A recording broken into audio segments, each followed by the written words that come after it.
the future generation, our children, because if it's all gone, they won't have nothing to survive on.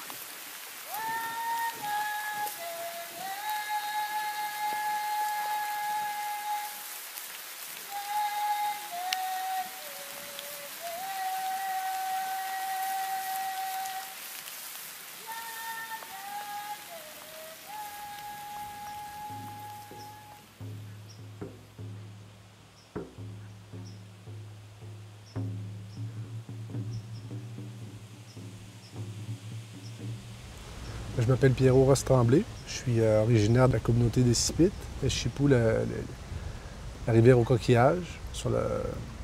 Mais le territoire est beaucoup plus grand, hein. C'est l'Amérique au fond. C'est toute une histoire de l'Amérique. On était en territoire, nous autres, là, il y a 60 ans. Là. Ma mère était en territoire. Il a vu tout le changement, ma mère.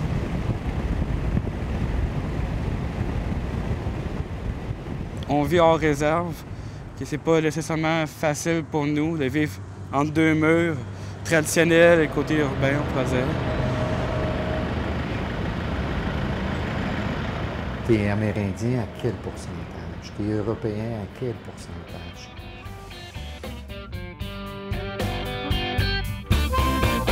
I was here at the beginning. I've always been here too. I was there at first contact, and when they turned on us too. Red man, that's who I am.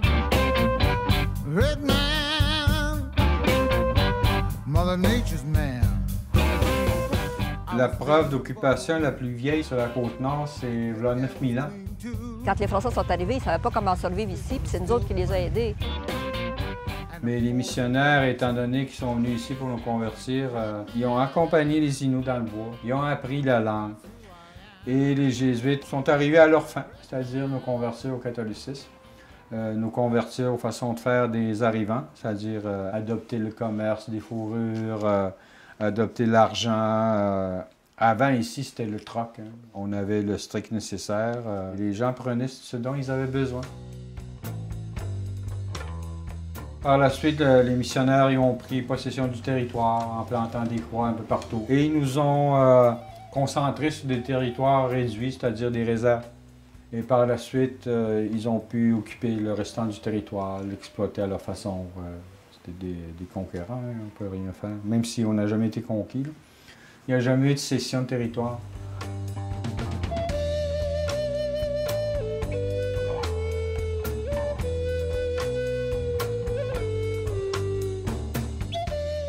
Dans la philosophie amérindienne, il y a toujours cette idée d'un lien extrêmement respectueux avec toutes les formes de vie. C'est qu'un n'est pas plus que l'autre. C'est vraiment un rapport d'égalité où on fait une chaîne et tout le monde est indispensable. On appartient à un territoire et non l'inverse. Il faut savoir que les peuples, ils vivaient l'été près des cours d'eau et l'hiver, ils retournaient en forêt. Au moins, dans la forêt, ils pouvaient avoir les animaux aussi, aller à la chasse, subvenir davantage à leurs besoins. C'était toute une organisation.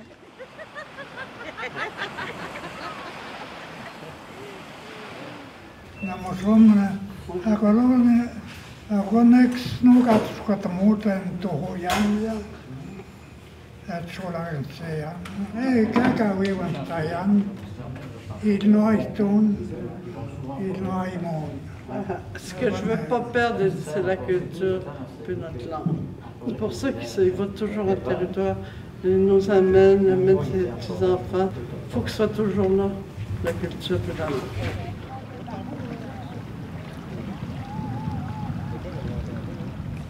La langue, puis nous autres, on parle encore. Beaucoup.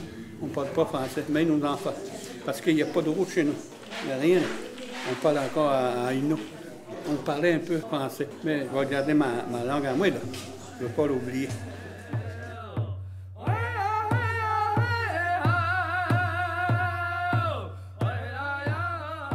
La langue Wendat, c'est une langue qui a été éteinte pendant un bout de temps. Les 3 générations derrière, il y avait des Wendat qui parlaient encore la langue. L'arrière-grand-père pouvait un peu parler la langue aussi, mais ça a été beaucoup éteint parce qu'on a été assimilés très rapidement par les Roms noirs, qu'on appelle les Jésuites, qui nous empêchaient de parler notre langue et de pratiquer notre religion sous peine de flagellation. Maintenant, aujourd'hui, à partir des dictionnaires que ces Jésuites-là ont écrit, on a reconstruit la langue.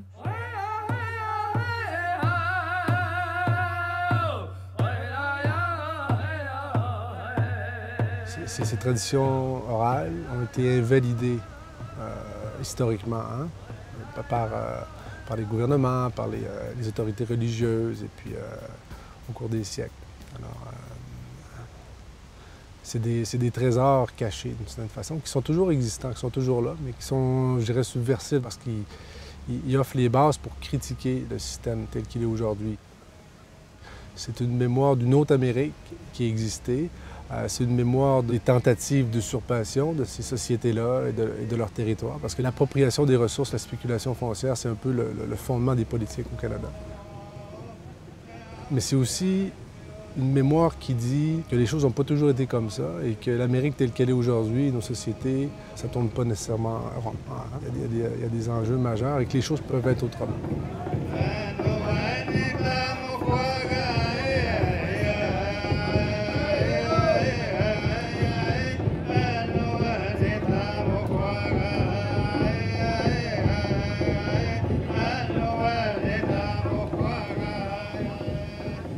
Je m'appelle Dominic Rankin. C'est un nom de baptême que la religion catholique m'a donné. Mais j'avais un nom avant. L'autre nom est précieux. C'est quelque chose que j'ai jamais laissé de côté, même si j'étais forcé d'oublier qui je suis. Je m'appelle Kapi Teotek. Kapi Teotek qui veut dire l'enfant qu'on entend pleurer de loin. Après, j'ai eu un autre nom, je m'appelais 47. C'était mon nom quand j'ai rentré à l'école de passionnat. Ma vie a bousculé en 1955, quand j'avais 7 ans et demi, où j'étais déraciné de mes parents.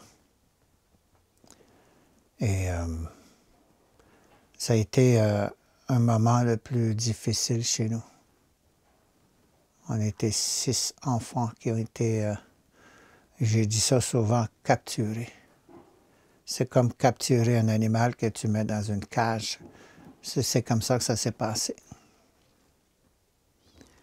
Après ça, c'était des lois et les règlements intérieurs qu'on ne connaissait pas. Et moi, mes cheveux sont... Ça, ils ont tout coupé ça. On ne savait pas que c'était si violent dans cet endroit-là. On pensait que c'était les enseignements comme papa puis maman. Mais non, c'est plus la violence dans tous les sens sexuels, de tout. Ça a pris du temps qu'on en parle entre nous. Je pense que ça a pris quasiment 20 ans avant qu'on se parle. Entre-temps, on a perdu 20 années de notre vie.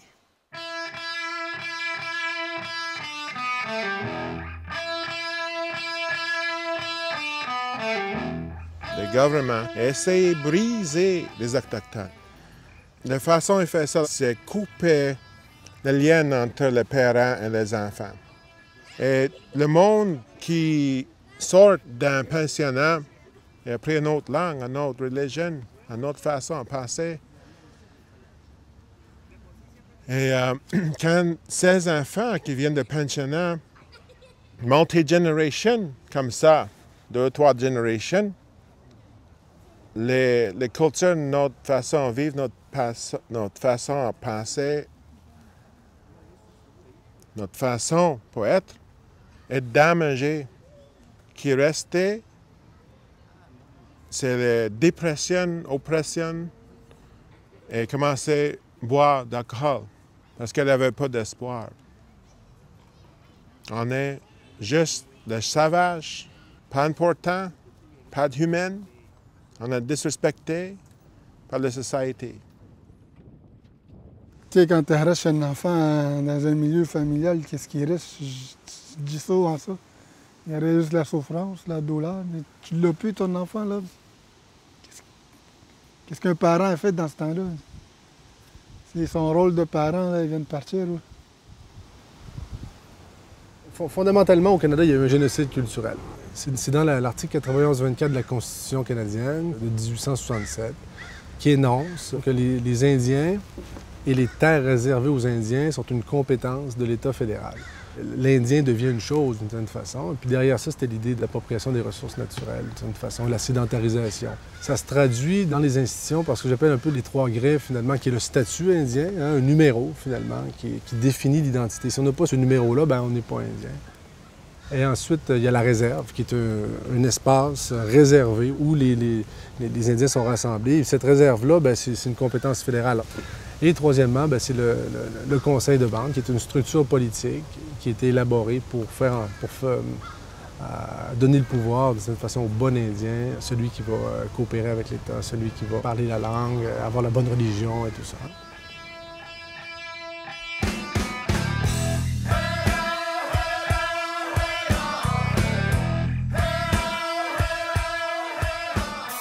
Dans mon langue Anishinaabe, la réserve s'appelle Ishkunagunning. Ça veut dire le terrain qui reste.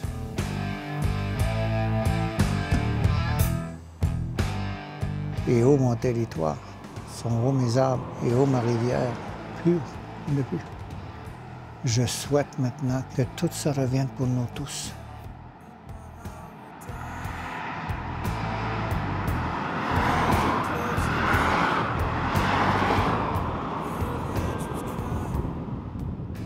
Kitizagik, on n'a pas encore le statut de réserve. Le statut de réserve, au sens de la loi sur les Indiens, c'est avoir un village avec toutes les commodités, dont l'eau courante, l'électricité, les routes, les maisons. On n'a jamais accepté encore le système de réserve. Justement, à cause qu'on avait peur d'éteindre tous les droits sur le territoire. Ça, c'est l'histoire de David et Goliath là, qui est en train de se faire. Tous les services de la communauté sont desservis par une grosse génératrice. Mais les petites maisons, ils ont toutes leurs petites génératrices. Le barrage qui est à côté, c'est juste pour garder le niveau de l'eau. Il peut produire de l'électricité. On run la petite génératrice alors qu'on a un barrage hydroélectrique à côté de chez nous. Il y a des raisons économiques qui fait qu'ils n'acceptent pas. Là. Mais aujourd'hui, on essaie d'avancer malgré tout ça. Mais je pense qu'on fait encore des erreurs par rapport à des décisions qui concernent la culture, le territoire. Aujourd'hui, pour de l'argent, même, on accepte de se débarrasser de ce qu'on a en arrière. Puis on laisse l'oppression se faire à l'intérieur. Ce que l'oppresseur nous a donné comme métier, on est en train de le faire vivre à la jeune génération.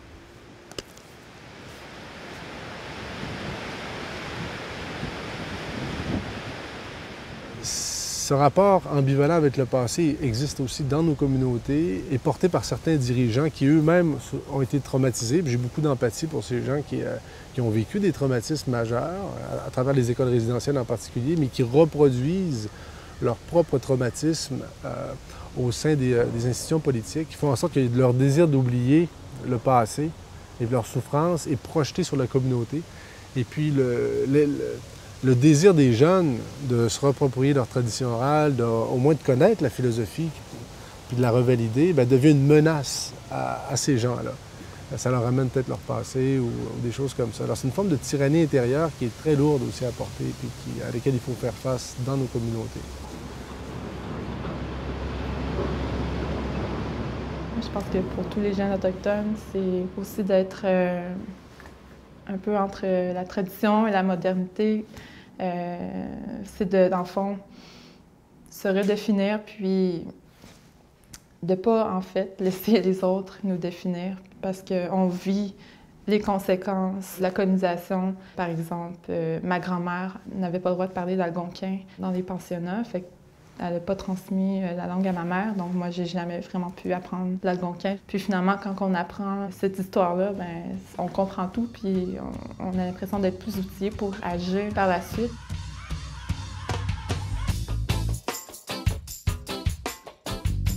vouloir s'affirmer, on pourrait dire, en tant qu'une personne à part entière et non une affiche qu'on voit dans un poster ou un livre d'histoire. On veut juste se dire, OK, un Indien, c'est supposé avoir des plumes. Pourquoi t'as pas de plumes? Pourquoi t'es pas un tipi? Ce qu'on nous apprenait dans les livres d'histoire, ça me donnait comme... Faut que j'aie honte de moi-même. C'est pas moi, on pourrait dire.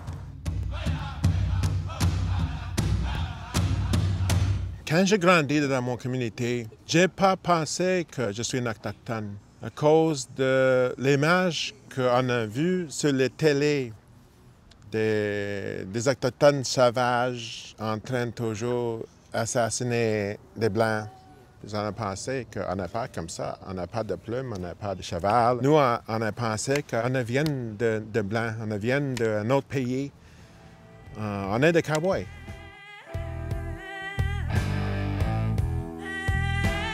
Souvent, on va définir les problèmes comme étant des problèmes des Premières Nations. Les gens vont voir les symptômes et tout ça. Et puis, mais cette souffrance-là, c'est la souffrance de tout le monde, toute la société. C'est un héritage.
Alors, si je donne un peu d'explication, la crise d'Oka, ça a lieu en 1990 dans les réserves Mohawks tout près de Montréal.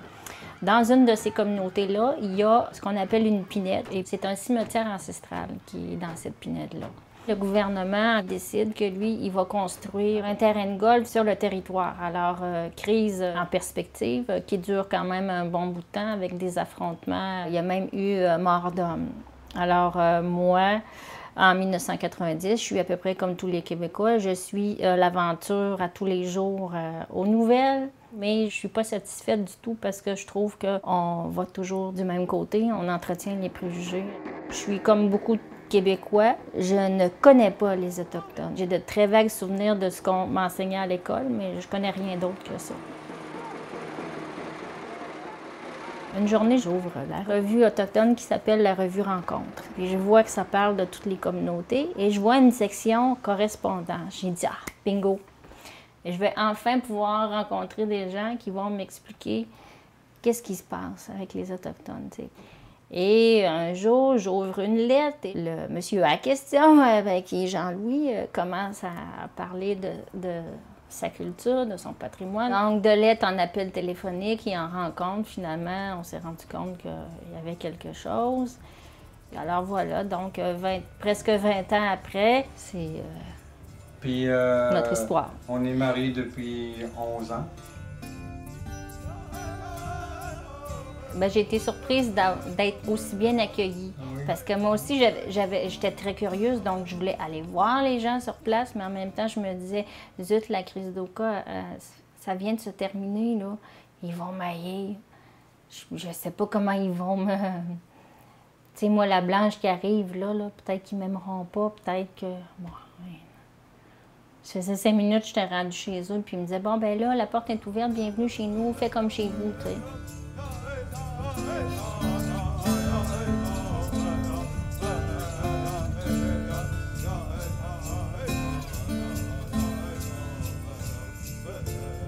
En 1990, au mois d'août, on a vu beaucoup des Autochtones qui viennent de West Canada pour aller à Kanesatake, à Oka, pour donner la solidarité à les Mohawks à Kanesatake.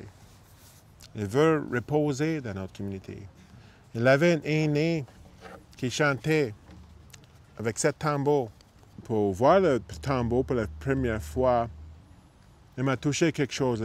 Le monsieur chantait une chanson traditionnelle, fait des cérémonies. Et je pensais peut-être mes parents peuvent faire des tambours pour moi. Parce que pendant 3 ans, j'étais malade à cause de le stress dans ma communauté. J'ai manqué de mourir plusieurs fois.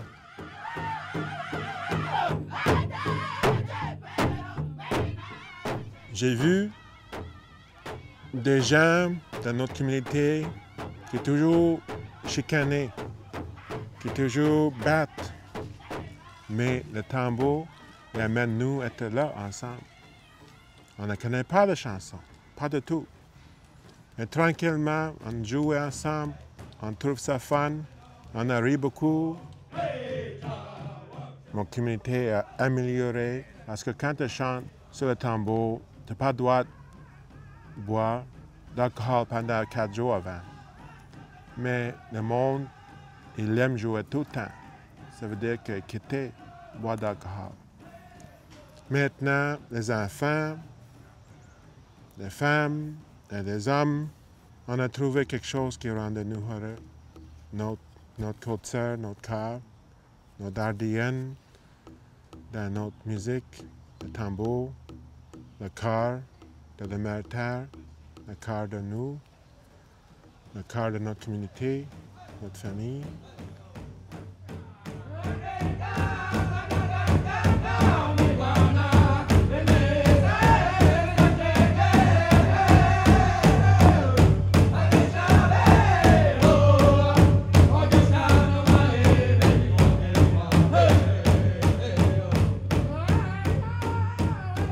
Le fait d'avoir été avec Norman, ça m'a donné beaucoup de confiance en tant qu'Autochtone, en tant que père aussi.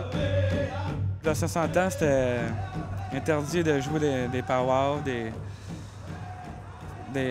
fallait se cacher pour jouer de la musique. Chose qui, justement, aujourd'hui, qu'on n'est plus obligé de faire. Puis c'est ça que je veux montrer à mes enfants, qui peuvent être fiers de qui ils sont.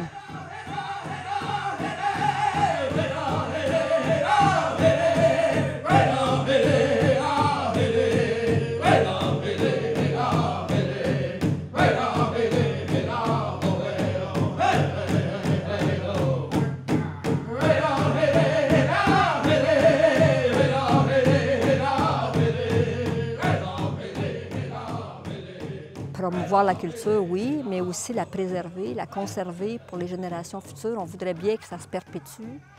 On a marié des gens, des Québécois aussi. Donc, comment transmettre cette culture-là? Et puis avec toute la menace de la loi sur les Indiens, la menace qui fait que, encore aujourd'hui, c'est pas les Autochtones, pas plus les Abénaquis que les Inuits, que les Atikamekw, que les autres, qui déterminent qui sont leurs membres. Donc ça demeure pour moi une aberration, mais c'est une aberration qui est historique puis qui continue. C'est que c'est toujours le gouvernement du Canada qui décide qui est autochtone puis qui ne l'est pas, puis quand est-ce que ça s'arrête. Avant ça, en se mariant avec quelqu'un qui n'était pas autochtone, automatiquement, tu perdais tes droits, puis tu n'étais plus considéré comme autochtone. Mais après 13 ans de lutte, on a réussi à faire reconnaître que ça, c'était une discrimination envers les femmes indiennes. Il a fallu aller à l'ONU. Donc, en 85, ça s'est réglé. Les femmes qui mariaient des gens qui n'étaient pas autochtones conservaient leur statut, pouvaient transmettre leur statut aussi. Mais le gouvernement a quand même mis une ligne rouge, que j'appelle. La ligne rouge, c'est que, bon, ben toi, tu maries quelqu'un qui n'est pas autochtone. Toi, tu es 6-1, ton enfant va devenir 6-2. De deuxième génération, donc, qui a un parent qui n'est pas autochtone. Et le 6-2, qui marie quelqu'un qui n'est pas autochtone, bien, automatiquement, leur enfant va être 6-3 puis il ne sera plus autochtone. Donc, à 6-3, tu n'es plus autochtone. 2 métissages, tu n'es plus autochtone.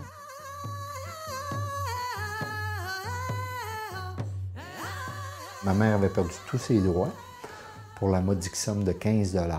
On lui avait enlevé tous les droits à l'époque parce qu'elle avait marié un non-indien. Donc, pour 15 $, on avait perdu tout ce qui était rattaché à nous, au niveau de l'éducation, au niveau de la santé, au niveau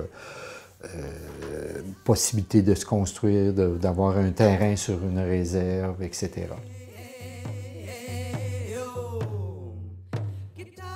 Nos petits-enfants, s'ils veulent conserver cette identité-là puis la transmettre, bien, il va falloir qu'ils marient des Autochtones. Puis ça, je trouve ça très aberrant aujourd'hui dans un monde où il y a plein de métissage.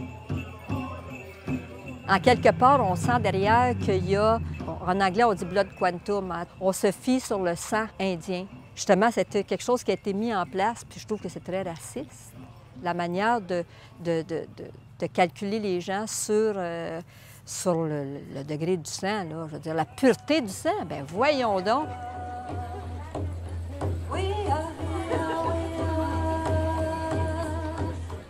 Moi, je me souviens que ma fille est arrivée avec ça parce que son père est québécois, puis moi, je suis demi-autochtone. Elle dit, c'est quelle partie? C'est ce parti-là ou ce parti-là qui est autochtone? Tu sais, c'est comme, bien, voyons donc, ou comme ça, c'est comment ça fonctionne? Bien, j'ai dit ça, je dis, t'es pas la moitié de quelque chose, t'es riche de deux.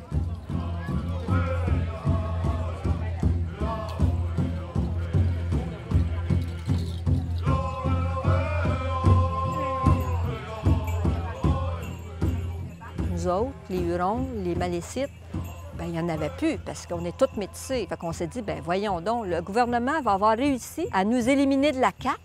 Il faut que nous autres, on se lève pour qu'on le dise. C'est parce que souvent, les gens mettent statut égale privilège. Ils vont dire, il y a des privilèges attachés, puis ils veulent avoir le privilège. Nous autres, quand on s'est battu pour les femmes autochtones, c'était pas pour les privilèges. C'était pour dire que la femme autochtone qui est née autochtone, elle va mourir autochtone.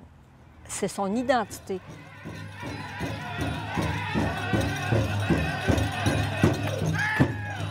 Avant que l'Européen arrive, c'était matriarcal chez nous. Donc, c'était la femme qui prenait les décisions, la femme qui avait le droit de vote pour élire les chefs et les dirigeants de nos nations. Puis, dans le mariage, c'est la femme qui choisissait l'homme. Donc, si tu mariais une femme, tu allais chez eux, tu devenais membre de son clan.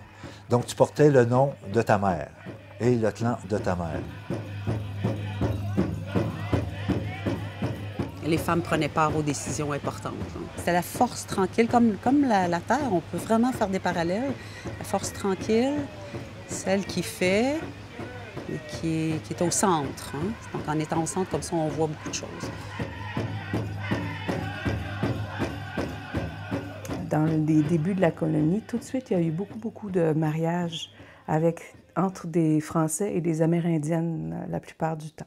Il y a eu trop une longue époque chez nous où c'est devenu tabou d'être amérindien, donc tout le monde essayait de se cacher par rapport à ça. Et ce qui se produit en ce moment, c'est qu'on est de plus en plus nombreux à sortir de ce tabou-là et à se rendre compte que finalement, c'est complètement fou les préjugés qu'on peut avoir sur les Amérindiens et que c'est juste magnifique d'avoir des cultures différentes. C'est comme si on avait les mêmes fleurs toujours à l'extérieur, ce serait triste. Alors, pourquoi pas avoir différentes couleurs, différents parfums.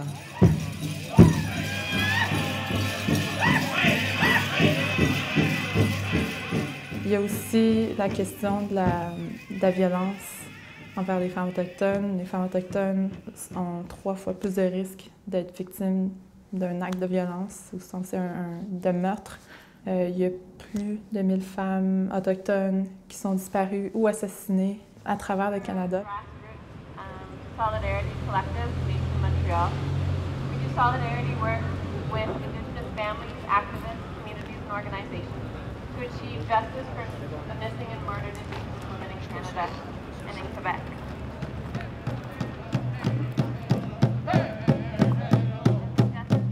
On est à l'ère des défis. Enfin, on est entendu. On entend les voix des femmes, ceux qui vivent avec nous, à côté de nous depuis toujours. Tendent l'oreille, ils sont là. Ils sont pas juste là comme à côté, à avoir peur. Ils sont là, ils participent. Il y a rencontre. Ouais, on est à l'ère de guérison aussi. On n'est plus dans on en parle, on est dans on le fait, puis on se rencontre. Puis de pas faire semblant qu'on est différent de la Terre, là, tu sais. Puis on est tous ensemble, avec elle, pour elle. Sinon, on n'est rien, puis on n'existe pas.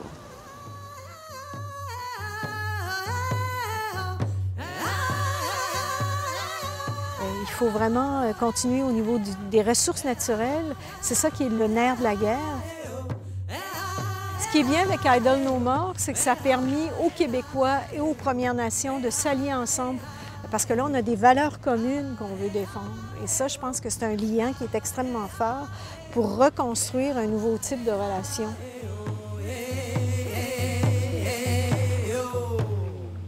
En fait, Idle No More a débuté à l'automne 2012 par 4 femmes de la Saskatchewan, donc 3 femmes autochtones puis une femme canadienne.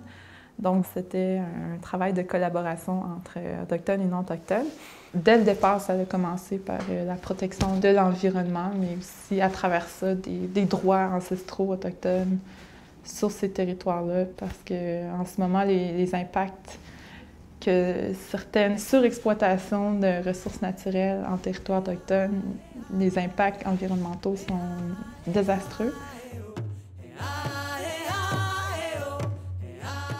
La population va avoir l'impression que leurs préoccupations ne sont pas prises en considération dans les instances décisionnelles. Donc, c'est à travers Idle No More, à travers l'éducation populaire qui vont essayer de changer les choses. Oui, c'est un mouvement non violent. Puis oui, les femmes sont beaucoup à la tête du mouvement en tant que femmes discriminées multiplement, si je peux dire. Les femmes autochtones n'ont plus rien à perdre. C'est les premières à avoir le réflexe d'aller lutter.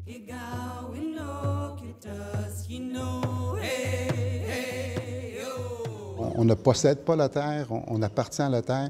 On nous a donné un droit d'occupation. Par contre, ce droit-là, elle est entourée d'obligations, soit celle de la protéger, bien entendu, pour les générations futures. Nous avons décidé de faire front commun pour s'assurer que le développement qui va se faire sur ces territoires qui sont les nôtres, mais qui sont aussi ceux du Québec, bien qu'on puisse s'assurer qu'on respecte, bien entendu, nos droits et qu'on respecte nos traditions et qu'en bout de ligne, qu'il y ait de retombées également sur le plan de nos Premières Nations, particulièrement pour nos jeunes dans un contexte d'emploi.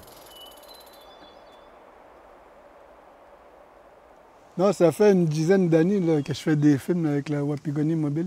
La Wapikoni Mobile, qu'est-ce que c'est pour moi? C'est un outil qui dénonce, un outil qui partage les réalités de ce qu'on vit, nous. C'est un moyen de m'évader, de parler, d'extérioriser tout ce que je vis aussi par rapport à une situation.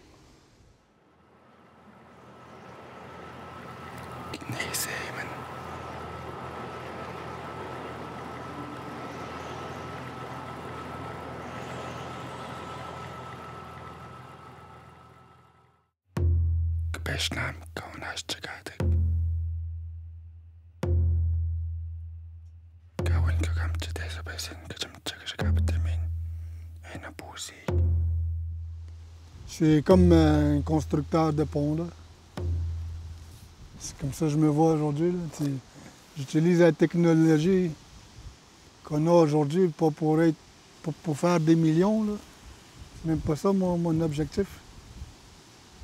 C'est de pouvoir préserver tout ce qu'on a autour de nous autres en vie, encore longtemps. Là. Parce que le système de transmission orale est en train de partir aussi avec les aînés. On est riches, nous. On a des bonnes valeurs. C'est que nos artistes invités, Violent Ground, accompagné de Winnie Ann et Shawit.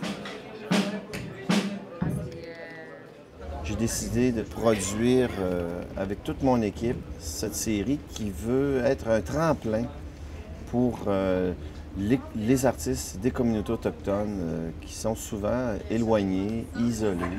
La tradition de l'art importante. On découvre beaucoup d'artistes à Tam, étant donné que beaucoup de pièces musicales n'ont jamais été enregistrées.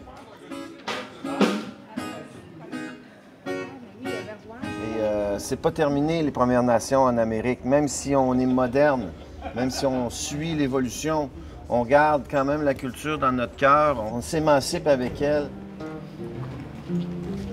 J'ai mon directeur musical qui est Ron Wendat, qui est accompagné de Québécois. Alors on essaie de faire un métissage de tout ça pour faire de la musique, de la bonne musique. Décourager, surtout l'important c'est de ne pas laisser tomber. Faut surtout pas baisser les bras. Faut éviter de sombrer dans le désespoir. Abriter, il y a de l'espoir pour tous ces segments bien. Mais aussi, il faut faire un petit peu attention. Métissage ne veut pas dire nécessairement qu'on est tous pareils et qu'on doit tous faire la même chose. Non, on garde une certaine authenticité dans tout ça. Donc moi, je rencontre des gens, puis je rencontre un bagage musical. Mon but, c'est pas de dire « c'est-tu un vrai Cubain? C'est-tu un Cubain à 10 ?» Ce qui est important, c'est de se comprendre. Donc tout ça, c'est pour nous unir, nous réunir, créer des ponts finalement.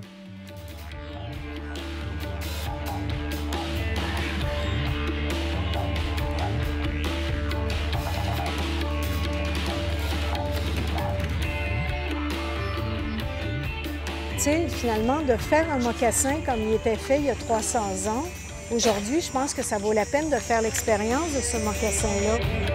Mais il faut permettre aussi aux jeunes d'explorer autre chose. Et dans ce qu'ils ont à dire, il y a une authenticité aussi.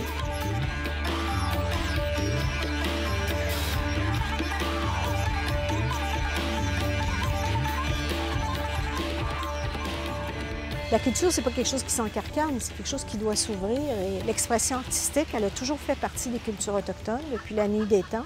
Mais chez les jeunes, souvent, elle est une façon de réaffirmer leur identité.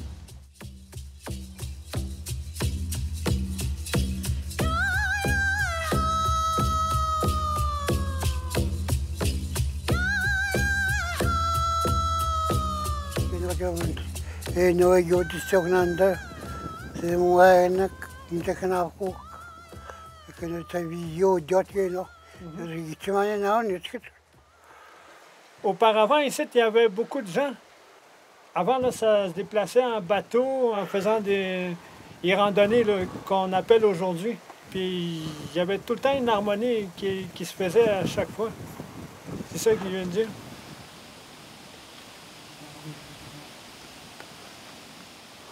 De temps de ma jeunesse, à chaque aîné que j'allais voir, là, il m'apprenait différentes affaires.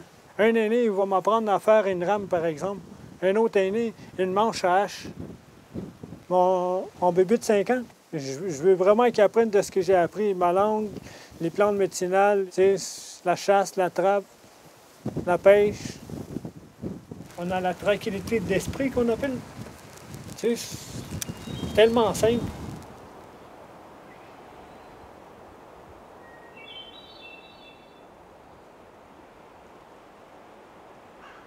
Je pense que la réparation et le génocide culturel passe par une revitalisation culturelle de ce qu'on a tenté de détruire. Et puis cette revitalisation-là est optimale lorsque les gens peuvent vivre au moins des moments de sérénité en forêt.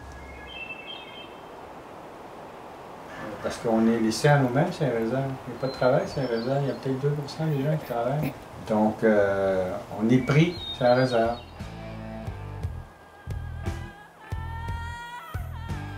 Bien, c'est sûr qu'il y a vraiment une question de méconnaissance qui doit être comblée. Juste d'inclure l'histoire des pensionnats dans les cours d'histoire, mais aussi toute l'expertise autochtone mérite d'être reconnue aussi.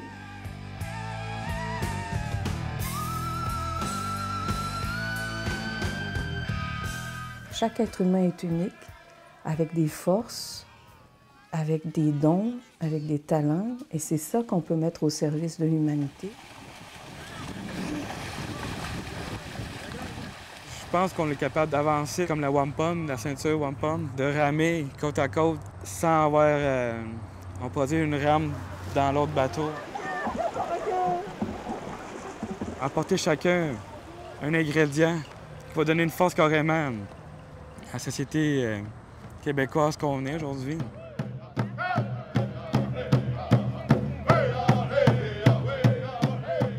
Avant, je n'étais pas capable de pardonner qui que ce soit.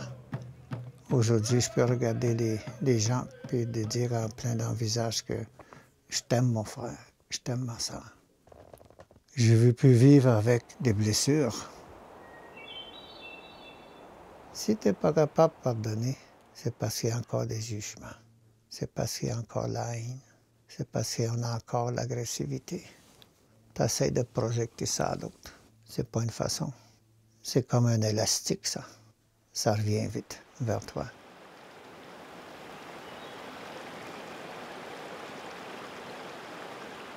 Je pense qu'aujourd'hui, on vit peut-être dans le monde le plus injuste qu'on ait jamais vécu, parce qu'on condamne les générations qui viennent à ne pas naître. Puis ça, de mon point de vue, ça n'a jamais existé dans l'histoire de l'humanité. En même temps, on n'a jamais eu autant de moyens pour transformer cette société-là.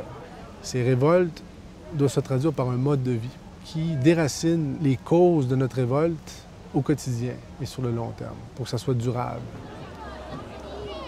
C'est peut-être une révolution qui a une dimension culturelle, en libérant des savoirs sur soi, des savoirs qui ont été invalidés, occultés, mais sans occulter le passé, en regardant les choses telles qu'elles sont réellement. C'est ça qui est le plus difficile. Ça prend un courage aussi. Si on peut éviter de transmettre tout ce qui sépare l'humain les uns des autres, ce serait un beau cadeau à faire aux générations qui viennent. Non qu'on ne peut pas avoir nos identités nationales ou religieuses, mais au moins de leur offrir la possibilité d'avoir l'humanité comme première appartenance.